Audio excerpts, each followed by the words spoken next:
Assalamualaikum warahmatullahi wabarakatuh. Berjumpa lagi kita semuanya di Jumat yang barokah ini. Semoga kita dalam keadaan sehat selalu dan dimudahkan segala urusan mudahkan segala urusan sehingga hidup kita menjadi lebih baik lagi di negara yang sedang tidak baik-baik saja. Karena berbagai macam krisis iman di negeri ini, baik masyarakatnya maupun para pejabatnya. Dengan itu kita akan mencoba membahas kembali kasus Vina dan juga Eki yang saat ini belum selesai karena kasus ini telah terjadi tahun 2016 lalu. Sampai saat ini belum terpecahkan kebenarannya sebenarnya kasus ini terjadi karena pembunuhan ataukah kecelakaan tunggal. Oke, dengan perkembangannya kasus ini yang tadinya Kang Dede memberikan kesaksian sehingga 6 Kang Dede dan juga saksi lainnya memberikan kesaksian sehingga 8 pelaku yang telah dipenjarakan dengan hukuman seumur hidup.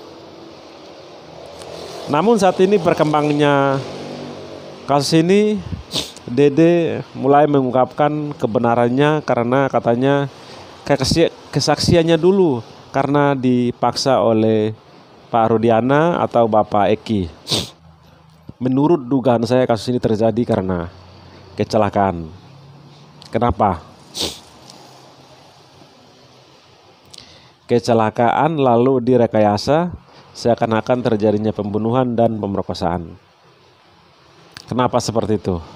Yang pertama adalah kasus ini benar adanya. Para pelaku-pelaku yang saat ini ditahan di penjara benar adanya melempar batu ke Eki dan Vina di saat mereka berkendaraan. Lalu Eki dan Vina ini mungkin saja mereka takut dan mereka tancap gas.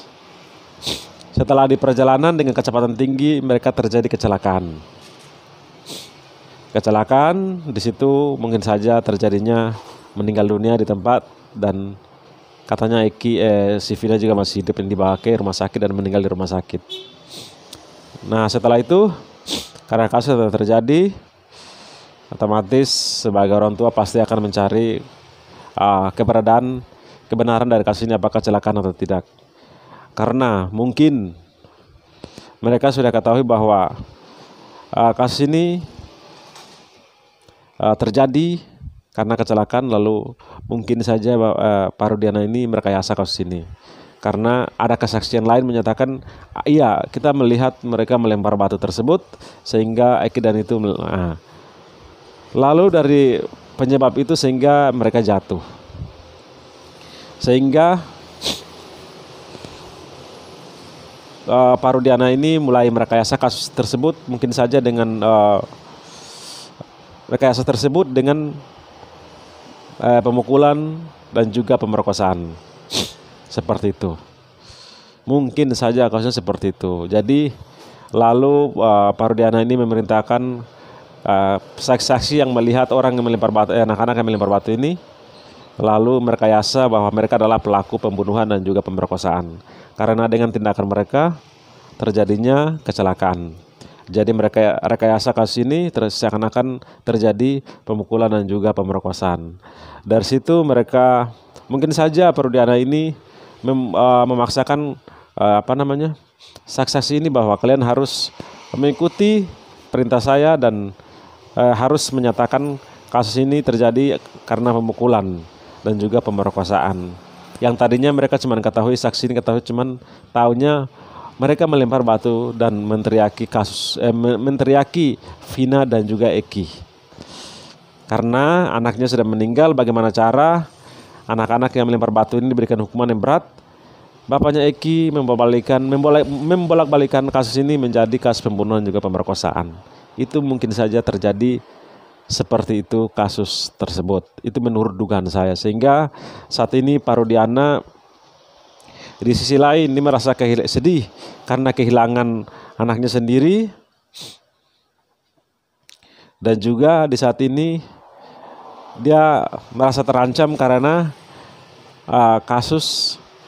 merasa terancam karena manipulasi kasus tersebut dengan menyatakan pembunuhan dan juga pemerkosaan. Seperti itu.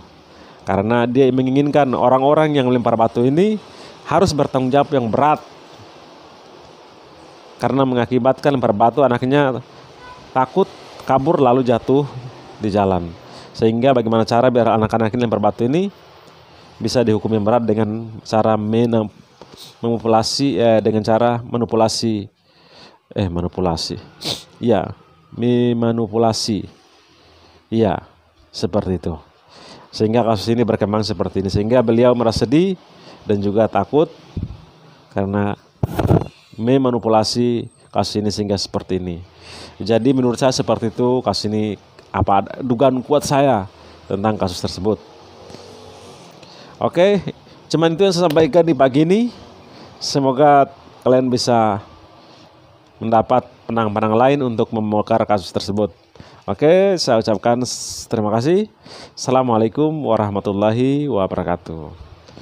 Halo Cing Cing, bilang halo dulu, bilang jangan lupa subscribe ya teman-teman semuanya. Oke.